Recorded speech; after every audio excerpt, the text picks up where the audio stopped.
Bonjour,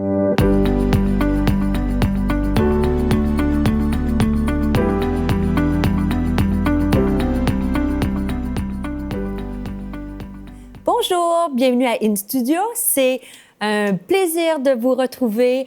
Alors, nous continuons encore aujourd'hui à avancer, à comprendre, à développer des principes. Comment, sur le thème comment nous pouvons être libres en Christ. J'espère que vous avez suivi la série depuis le début.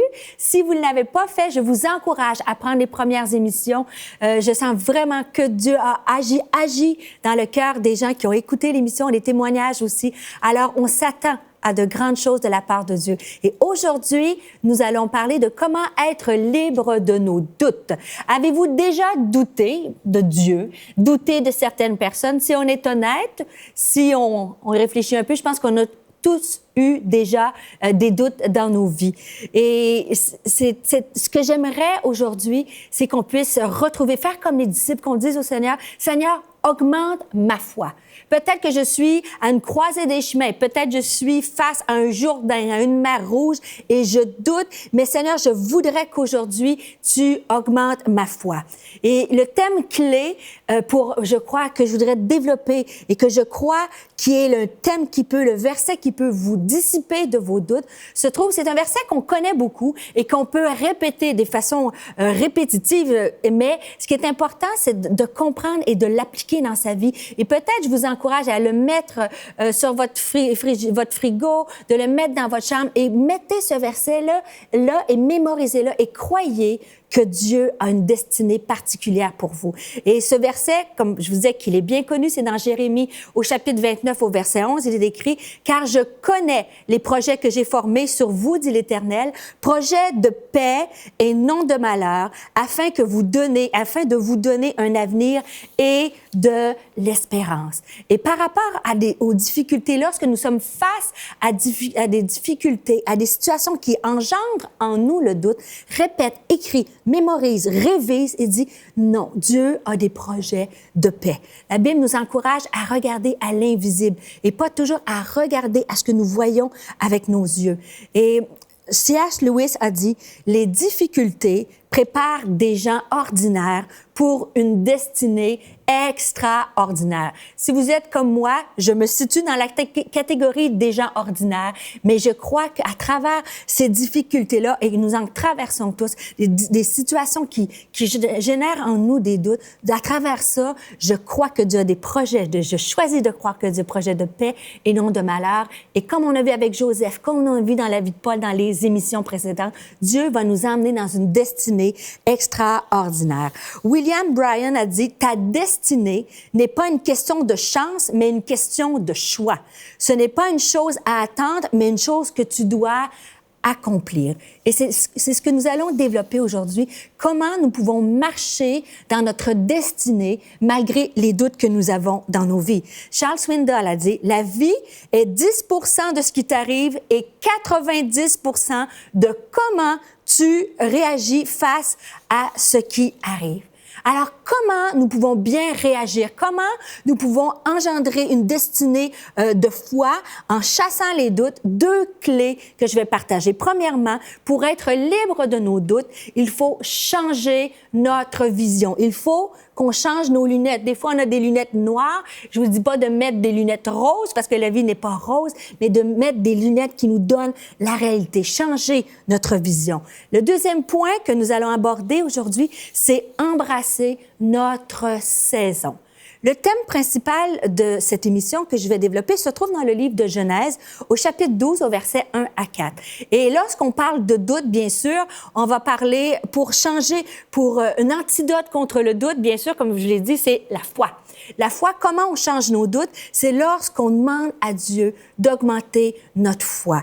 Et quand on parle de foi, le premier personnage biblique qui vient à notre esprit, c'est Abraham, le père de la foi. Mais même Abraham, dans ses moments les plus durs, a eu des moments de doute. Lorsqu'il était face à une impossibilité, lorsqu'il était face à une promesse qui n'était pas encore réalisée dans sa vie, il a commencé à douter. Et oui, le père de la foi a douté.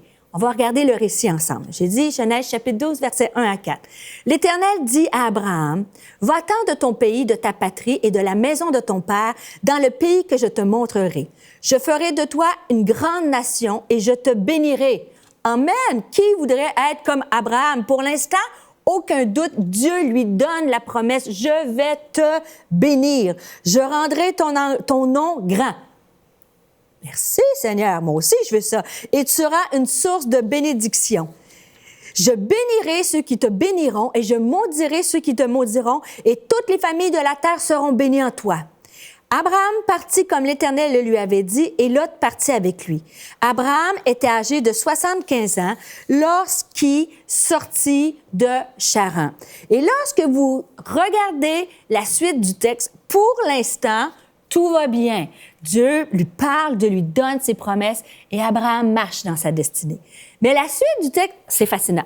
3 mots et c'est écrit « après ces événements ». Je vais revenir un peu. Si vous avez votre Bible, vous pouvez souligner « après ces événements ». La parole de l'Éternel fut adressée à Abraham dans une vision et il dit « Abraham, ne crains point, je suis ton bouclier et ta récompense sera très grande. » Et Abraham répondit « Seigneur, que me donneras-tu? Je m'en vais sans enfant. L'héritier de ma maison, c'est Éliézer de Damas, un de mes domestiques. » Et regardez le père de la foi, ce qu'il va dire. Et Abraham dit, « Voici, tu ne m'as pas donné de postérité. Et celui qui est né dans ma maison, c'est celui qui est né dans ma maison qui sera mon héritier. » Alors la parole de l'Éternel lui fut adressée ainsi. « Ce n'est pas lui qui sera ton héritier, mais c'est lui qui sortira de tes entrailles, qui sera ton héritier. » Et je reviens quelques versets précédemment, après ces événements. Et le doute vient dans la vie d'Abraham entre « je reçois la promesse » et dans ma vie, je ne vois pas la réalisation de cette promesse. Et lorsqu'on regarde attentivement le texte, même Abraham, il commence à discuter avec Dieu, puis il dit, « Tu m'as fait une promesse, mais ça ne s'est pas arrivé. Alors moi, je vais m'en occuper. Moi, je vais le faire. Tu dis que c'est mon héritier, ça va devenir de mes entrailles. Non, je ne le vois pas. Et je vais prendre le fils de mon serviteur. » Et ça, on peut se retrouver dans cette vie-là. Des fois, lorsque Dieu nous fait une promesse et après ces événements, on commence à douter. Et c'est quoi les événements qui ont fait qu'Abraham a commencé à douter?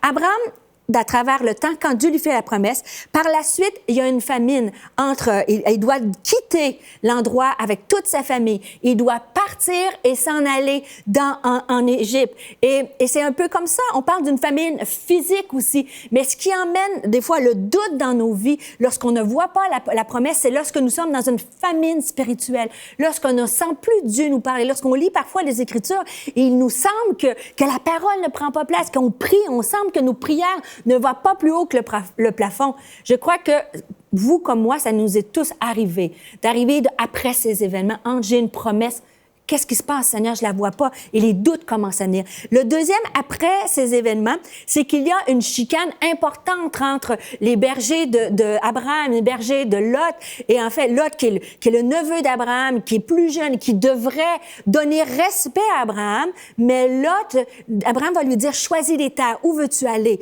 pour qu'il puisse enlever cette discorde-là, et Lot va prendre le chemin, le pâturage le plus vert, le lieu de bénédiction, et c'est injuste pour Abraham. Ça, il aurait dû dire, Abraham, prends le lieu le plus fertile. Et Abraham se retrouve dans un milieu hostile, un milieu où il doit travailler fort pour avoir toute la moisson. Et encore là, après ces événements, la famine spirituelle. Après ça, Abraham vit de l'injustice. Il voit son neveu qui prend les plus beaux espaces. Mais par la suite, et ça se continue encore, après ces événements, il y a des combats, il y a des luttes avec plusieurs rois, il y a des querelles, il y a des batailles. Et là, c'est là que Abraham commence à douter. Et Abraham commence à dire, là, ça suffit. Seigneur, tu m'as fait une promesse et je ne la vois pas. Est-ce que ça vous est déjà arrivé? Bon, comme j'ai dit précédemment dans les autres émissions, je sais que vous êtes très, très spirituel puisque vous nous suivez depuis plusieurs émissions, mais à chaque fois, je ne suis pas ici pour vous impressionner, vous n'êtes pas ici pour m'impressionner. On ne joue pas à l'Église. On joue pas à faire semblant d'être un croyant. Aujourd'hui, dans cette émission-là et à travers toute la série d'enseignements qu'on a fait depuis le début, l'idée, c'est qu'on puisse être libre. Et de poser la question, est-ce que je suis comme Abraham? Est-ce que je suis dans un état de ma vie où le doute a pris place? Vous pouvez aller à l'Église depuis 350 ans et ayez l'air très spirituel, mais on peut faire les choses machinalement. On peut être un croyant du dimanche et personne s'en aperçoit. Et c'est pas un jugement, parce que on a tous eu des moments après ces événements où on n'a pas vu la promesse. Et le danger, c'est qu'on devienne un peu comme sur un pilote automatique et qu'on vit en ayant perdu cette fois-là que Dieu a fait la promesse. Et encore plus dangereux, et je veux vous mettre en garde, des fois, et que ce soit pour l'attente d'un conjoint, que ce soit, on peut faire un choix personnel de dire, Seigneur, il vient pas cet homme-là, ce mari-là, je vais m'arranger, je vais le trouver par moi-même. Et là, vous vous détournez du plan de Dieu. Et je veux aujourd'hui que nous puissions regarder, changer notre visage, notre focus sur la situation et regarder à la promesse de Dieu encore. Et la suite du texte, dans Genèse chapitre 15, la suite nous dit, « Puis il fit sortir Abraham de sa tente et lui dit, regarde vers le ciel et compte les étoiles, si tu peux les compter. » Il lui dit, telle sera ta postérité. Et là, c'est la clé. Et c'est pour ça qu'Abraham est devenu le père de la foi. Il est passé après ces événements, après ces déceptions-là, après cette longue attente, il dit, Abraham eut confiance en l'Éternel et cela lui a été imputé à justice. Regardons le texte, ça dit, Dieu fit sortir Abraham de sa tente. Et ça m'a fait sourire parce que Abraham, au moment qu'il commence à avoir des pensées négatives, qu'il commence à nourrir un doute, qu'il commence à douter de la promesse, il est dans sa tente. Et si vous pouvez vous imaginer un lieu physique fermé, la tente, c'est là, t'es comme cloîtré dans un endroit où tu vois pas autour de toi. Et le Seigneur te dit, et des fois, Abraham était dans une tente physique. Mais nous, comme croyants, on peut être dans une tente spirituelle. On ne voit rien. On est comme derrière un voile et on est derrière un tissu qui nous cache. Et c'est dans la noirceur, c'est lorsqu'on ne voit pas qu'on commence à repasser, à mettre en doute ce que Dieu a dit. Et c'est pour ça que Dieu va dire à Abraham, sors de ta tente, sors du lieu où tu vois pas, puis regarde au ciel. Et c'est exactement ce que moi, j'ai dû faire dans certaines situations de ma vie et que je t'encourage à le faire. Ne reste pas dans la noirceur, ne reste pas dans ta tente, mais sors et lève les yeux vers le ciel. Et quand tu lèves les yeux vers le ciel, tu regardes et lui dis, regarde les milliers d'étoiles qui sont là. Telle sera ta postérité. C'est la même chose. Et particulièrement quand on regarde au niveau de la grandeur de l'univers, vous savez que c'est une de mes passions. Et bien souvent, dans mes moments les plus sombres que j'ai eus, j'ai dû sortir de ma tente, et à regarder les yeux vers le ciel. Et quand on regarde vers le ciel, c'est là qu'on voit le Dieu créateur, le Dieu qui crée à partir de rien, le Dieu de tout l'univers, le Dieu qui, dans les plus sombres ténèbres, il a dit que la lumière soit et la lumière fut. Et ce Dieu-là qui connaît chaque étoile, qui a créé chaque étoile, te connaît ta situation. Dans le livre d'Ésaïe, il est écrit, qui est celui? Celui qui tient l'univers dans ses mains. Il est le même Dieu qui prend les brebis et il les colle contre sa poitrine. Et quand tu sors de ta tente, si tu es dans un endroit de doute, commence à dire, je regarde au ciel. Et le Dieu créateur, celui qui met de l'ordre dans le désordre, celui qui a créé un univers parfait, précis, qui crée à partir de rien, peut créer à partir de rien dans ta vie. Et c'est ce que je veux t'encourager. Lève les yeux vers le ciel. Comment on chasse les doutes? Comment on est libre de nos doutes? Je viens de développer avec vous, il faut que tu changes ta vision. Tu dois regarder au Dieu créateur. Je répète le même verset que j'ai dit de mettre à quelque part, car j'ai des projets formés sur ta vie, des projets de paix et non de malheur, afin de te donner un avenir à espérer. Change ta vision aujourd'hui. Refais confiance au Dieu Tout-Puissant, le Dieu qui sait tout, le Dieu qui peut tout, le Dieu qui connaît tout. Il va commencer à chasser tes doutes. Deuxièmement, comment on chasse les doutes de nos vies? C'est qu'il faut embrasser notre saison. Des fois, on commence à douter parce que le temps passe et on n'arrive pas à voir le résultat à nos promesses. Dans le livre de Genèse, chapitre 1 encore, ça nous dit au verset 14, Dieu dit qu'il y ait des luminaires dans l'étendue du ciel pour séparer le jour d'avec la nuit, que ce soit des signes pour marquer les saisons, les jours et les années. Les lois naturelles se reproduisent dans le domaine spirituel. Autant qu'il y a des saisons au niveau physique, et printemps, été, automne, hiver, autant qu'il y a des saisons dans notre vie spirituelle. Et j'ai fait une petite équation. Comment chasser les doutes, comment entrer dans notre destinée dans la foi. Comment on fait ça? On fait ça une journée à la fois, une année à la fois, à travers chacune des saisons de nos vies. Je répète, les saisons physiques se transposent dans les lois surnaturelles. Et autant qu'il y a des saisons au niveau physique, au niveau naturel, il y a des saisons au niveau spirituel. Et encore, comment on rentre dans notre saison? Une journée à la fois, une année à la fois et une saison à la fois. Et j'ai écrit une phrase qui, j'espère qu'elle peut, si tu prends des notes, écris-la et répète-la, mémorise-la aussi encore, médite-la. J'ai écrit, ce n'est pas la saison qui dicte ta foi, mais ta foi qui dicte ta saison. Je répète, ce n'est pas la saison qui dicte ta foi, mais ta foi qui devrait dicter ta saison. Et c'est ce qui est arrivé à Abraham. Si on revient le texte, le récit que nous avons lu dans le livre de Genèse, et on retourne au même récit dans le Nouveau Testament, dans l'Épître aux Romains, au chapitre 4, c'est écrit au verset 18, « En espérant contre toute espérance, il crut en sorte qu'il devint père d'un grand nombre de nations, selon ce qui lui avait été dit, telle sera ta postérité. » Et c'est fascinant. Et sans faiblir dans la foi. Et j'aime la Bible, elle maquille un peu les doutes d'Abraham, parce que c'est écrit sans faiblir dans la foi. Et on sait qu'il était prêt à prendre le fils de son serviteur pour réaliser la promesse, mais sans faiblir dans la foi, parce qu'après ça, Abraham est sorti de sa tente et a fait confiance à Dieu. Il a retrouvé la foi. Sans faiblir dans la foi, il ne considéra point que son corps était déjà usé.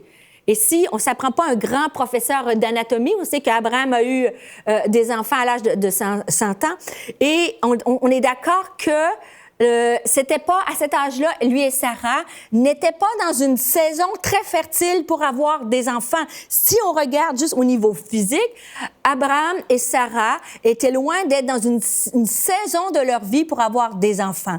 Mais ce n'est pas la saison qui ont dicté leur foi, mais la foi qui a dicté leur saison. Et ça dit par la suite, puisqu'il avait été près de 100 ans et que Sarah n'était plus en état d'avoir des enfants. Il ne douta point par incrédulité au sujet de la promesse de Dieu, mais il fut fortifié par la foi, donnant gloire à Dieu. Et c'est exactement ça. Abraham, dans une saison de sa vie où tout semble impossible, c'est là que la promesse s'est réalisée. Comment on peut chasser les doutes de nos vies? Change ta vision, regarde vers le ciel, mais deuxièmement, embrasse, comprends la saison dans laquelle tu vis. 3 vérités sur les saisons. Il y a du bon dans chacune des saisons que nous traversons. Et ça, c'est important de savoir, lorsqu'on parle des saisons, et au Québec, parler des saisons, je ne sais pas dans quel pays vous êtes, sur quel continent, mais nous, l'illustration des saisons colle très bien à notre réalité parce que on est reconnu, le Québec, vous savez, on a l'automne où c'est merveilleux. Si vous venez au Québec en plein automne, vous avez les couleurs, les arbres, les érables viennent rouges, jaunes, de toutes les couleurs, c'est magnifique. Mais après l'automne, on commence à entrer dans une saison de noirceur, les feuilles tombent, tout commence à mourir un peu. Et là, nous sommes bien reconnus, après l'automne, c'est l'hiver. Après l'automne, c'est l'hiver et c'est l'hiver. Alors, l'hiver au Québec, c'est long, il fait froid, il neige, c'est long, il fait froid, il neige. Vous comprenez ce que je veux dire? Et on a l'impression, et particulièrement cette année, on a vu vraiment un hiver qui était très rude, avec beaucoup de froid, qui a duré très longtemps, et on a l'impression que l'été arrive jamais. Et dans nos vies personnelles, on peut être en hiver. Et je vous répète, les lois naturelles prennent la même forme dans les lois spirituelles. On a l'impression que c'est l'hiver, on a l'impression que c'est long. Mais comme après l'hiver, le printemps finit par arriver, je veux vous encourager aujourd'hui de croire que même si tu es en hiver, le printemps va revenir. Et le printemps, c'est les érables qui coulent, c'est notre super sirop d'érable qui revient. Et après ça, c'est l'été. Bien, l'été, il faut en profiter parce que l'été, ça dure 2 jours au Québec. Mais quand même, et après ça, le cycle de la vie continue. Je ne sais pas dans quelle saison tu vis, dans quelle saison tu es en ce moment. Mais une chose est certaine, il y a 3 vérités sur les saisons. Il y a du bon dans chacune des saisons que nous traversons. Et c'est fascinant parce que nous, l'hiver, les Québécois, on se plaint du froid, on se plaint de la... En tout cas, ceux qui aiment le ski, ils sont bien contents et en profitent. Mais ceux qui aiment pas tellement le froid, alors on se plaint de l'hiver. Et on était et on est encore dans une période de canicule. En ce moment, il fait plus de 32 avec l'humidex, 40 degrés. Et là, on se plaint de la chaleur. Et ça me fait bien rire parce qu'on n'est jamais, souvent, pas très content de la saison qu'on est. Quand on est célibataire, on voudrait être marié.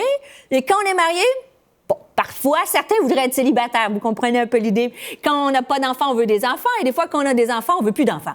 Alors, il faut apprendre qu'il y a du bon dans chacune des saisons que nous traversons. L'autre chose importante dans les vérités, les saisons finissent toujours par passer, même si ça nous semble long. Je vous rappelle, l'hiver, ça nous semble long. Tout est mort, tout est terne. Jamais tu peux penser que les plantes, les fleurs vont commencer à repousser. Même si tu tournes, si tu attends, tu as une promesse, la parole le dit, si la promesse tarde, écris-la, attends-la, car Dieu a le pouvoir de l'accomplir. Et l'important de savoir, la vie reprend toujours après les saisons mortes, après tout ce qui peut être mort. Et moi, j'ai vu des hommes, des femmes autour de moi qui ont traversé littéralement la mort spirituelle, des deuils tragiques, des événements atroces. Et la vie revient, la vie revient. Garde ça dans ton cœur, peu importe ta saison, la vie revient. Dans Ésaïe 40, ça nous dit, l'herbe sèche, la fleur tombe, mais la parole de notre Dieu se réalisera toujours. Et en terminant, je voudrais partager un moment un peu plus personnel avec vous. J'étais, il y a les années, et je l'ai partagé dans plusieurs de mes conférences, mais je crois que ça peut vous encourager.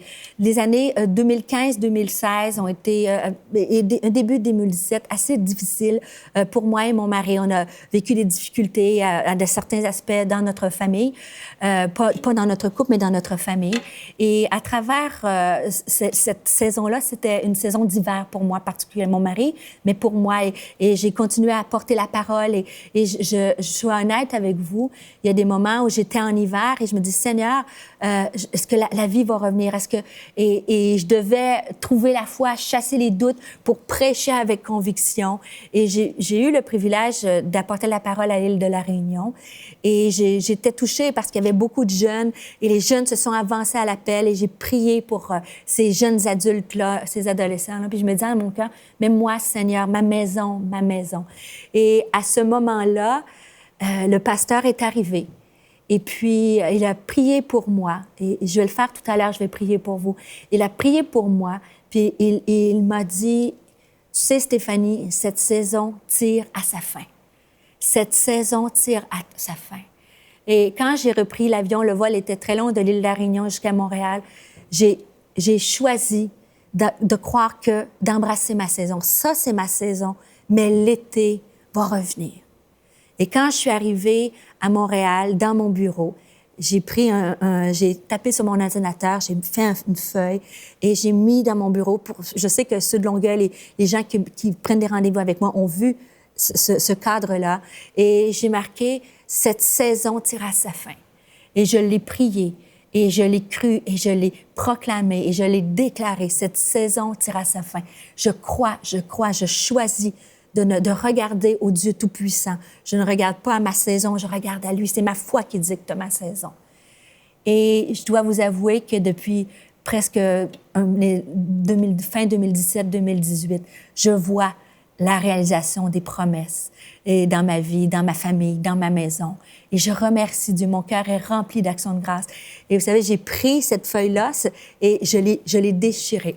complètement. Je l'ai mis dans la corbeille et j'ai écrit un autre texte. Et j'ai écrit « J'entre dans une nouvelle saison de ma vie ».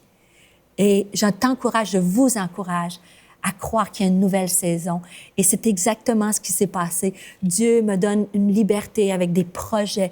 Il m'ouvre des portes extraordinaires. Cette année, privilège d'aller apporter la parole à Abidjan, Côte d'Ivoire, chez Pasteur Sanogo. Et le dimanche matin, voir des centaines d'âmes donner leur vie à Christ. L'été revient, les fleurs reviennent et Dieu m'ouvre encore des portes. Et à travers cette saison difficile, j'ai retrouvé, Dieu m'a redonné une conviction, un désir encore plus de faire avancer son royaume et d'être un outil de délivrance pour les jeunes et les adultes qui souffrent. Alors, il y a toujours quelque chose de bon qui va découler de ta saison. Toujours, on devient plus fort. La parole de Dieu nous dit dans 1 Pierre, le livre que j'ai écrit, Inébranlable, 1 Pierre, chapitre 5, verset 10, « Alors que vous aurez souffert un peu de temps. » Un peu de temps, je veux vous encourager. Je ne sais pas c'est quoi un peu de temps. Pour moi, ça a été quelques années. La Bible nous dit, pour Dieu, un jour est comme 1000 ans. Et j'espère que ça ne sera pas aussi longtemps que ça. Mais après que nous ayons souffert un peu de temps, notre Dieu puissant va nous fortifier, va nous solidifier. Il nous dit, il va nous rendre comme un roc et il va nous rendre inébranlables. Et c'est, au lieu de regarder une saison négative, regarder au doute, choisir de dire de ça, va sortir du miraculeux. Et de ça, je vais sortir plus forte, plus constructive. Et en terminant, j'aimerais qu'on puisse prendre quelques instants. Prenez un papier, un crayon. Encore là, je vous ai dit papier, crayon, tablette, téléphone, le moyen que vous voulez. Et écris en une phrase. Qu'est-ce qui te fait peur? Quoi doutes-tu? En quelle saison tu es? Prends quelques instants. Est-ce que tu es en hiver aujourd'hui? Est-ce que tu es en été? Si tu es en été, merci Seigneur. Mais est-ce que tu es l'automne, tu passes d'une saison où tout allait bien et tout commence à flétrir? Est-ce que tu es comme Abraham, après ces événements, tu as subi des coups durs, des coups, des luttes, des famines, des injustices, puis tu doutes, tu ne vois pas. Que ce soit par rapport à ta maison, à tes enfants, à ton ministère, accroche-toi. Dieu se cherche des hommes et des femmes pour faire avancer son royaume. Et dans cette épreuve-là, c'est comme ça qu'on devient plus fort. Mais aussi, ça peut être par rapport à un appel, par rapport à un rêve. Des fois, on doute. Moi, j'ai reçu l'appel de Dieu, le désir de le servir à l'âge de 15 ans. Et je suis entrée à temps plein dans le ministère à presque 40 ans. J'ai eu ces moments de doute-là. Mais si tu es appelé à servir Dieu dans tous les aspects, la musique, l'enseignement, dans tous les aspects que tu peux trouver, ne doute pas de l'appel non plus de Dieu. Ne chute pas dans le test du temps. Si Dieu a fait une promesse, si Dieu t'a mis une conviction, si Dieu t'a donné quelque chose, garde-le, chéris-le. Comme Marie, repasse ces pensées-là dans ton cœur. Juste en terminant, est-ce que tu as identifié ta saison? Si oui, on va prendre quelques instants pour prier. Seigneur Jésus, merci pour ta parole.